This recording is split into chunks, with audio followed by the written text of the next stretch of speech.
everybody, welcome back to Excelling with Excel. This is our third video that we're working on. This is part B. We're working on autofilling, and I wanted to show you with a reading or math data sheet how we could use autofill.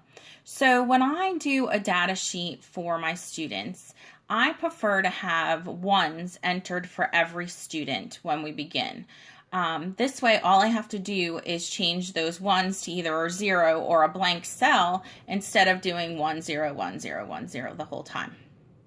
So you can talk to Julie about possibly autofilling the data sheets for you if you prefer to get them that way, or you can do it like this on your own. So what I would like to show you is how to autofill this data sheet with all ones, that it might make your life a little easier when you're inputting data. Okay, so what I'm going to do is enter into the first cell a number 1. So for student number 1 on the first question, they answered correctly, and so I'm giving them a 1. And so I want to autofill everyone having 100%. So I'm going to go to this number 1 here. I'm going to go to the bottom right hand corner. I'm going to left click and I'm going to drag this all the way down until I get to my last student. And you'll notice that it's automatically filled everything for me for that particular column. Now, what I can do is I could do that same thing over and over again for every column that we have for every question. And that's one way that you can autofill is do it that way. The other thing you can do is, so instead of going, what I was just explaining was we would do column by column by column by column. So autofill, autofill, autofill. Your other option is you can, the same way that you can autofill vertically, you can also autofill horizontally. So I would go to the bottom right hand corner, I'd left click, and then I can pull in this direction too. So that's another option of what we can do. But I will tell you that it's even faster if what you do is you highlight everything that you just autofilled. So what I'm going to do is I'm going to go to the first column here. I'm going to left click and pull down. So now I've highlighted everything, okay?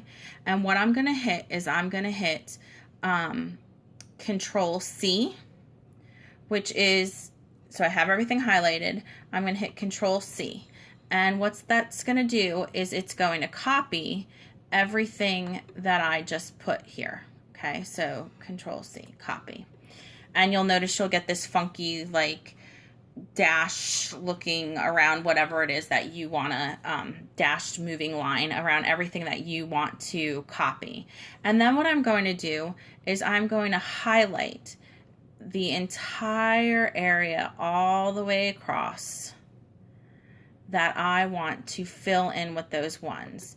Now this is very important. You cannot just simply hit paste here because you'll have a little bit of trouble as far as it auto-filling. So what I do is I hit Control V, and that will now fill everything in with ones. So now my entire spreadsheet is filled in with ones all the way across.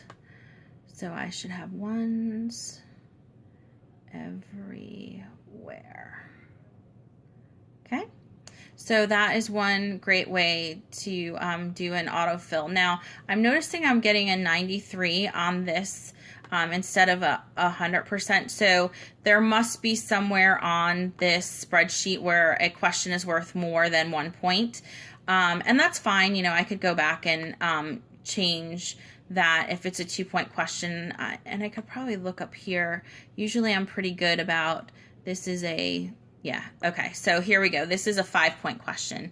So what I would do here is instead of putting ones, I could just change this all to 5s. I'm going to autofill it by dragging it down. And now that's a all 5-point question. So let me slide over and see if there's any, nope, see, so there's where were we missing. And now everything is autofilled correctly. So be on the lookout in case you have questions that are worth more than one point. You can tell that by if you autofill everything and it doesn't equal 100% all the way across the board, all the way across the bottom, and all the way across the side. But those are some great ways that you can use autofill with some of the Excel sheets that we have at B.M. Williams. I hope you found this helpful. And again, if you have any questions, feel free to give me a ring or send me an email, and I would be happy to help you. Thanks a lot. Bye now.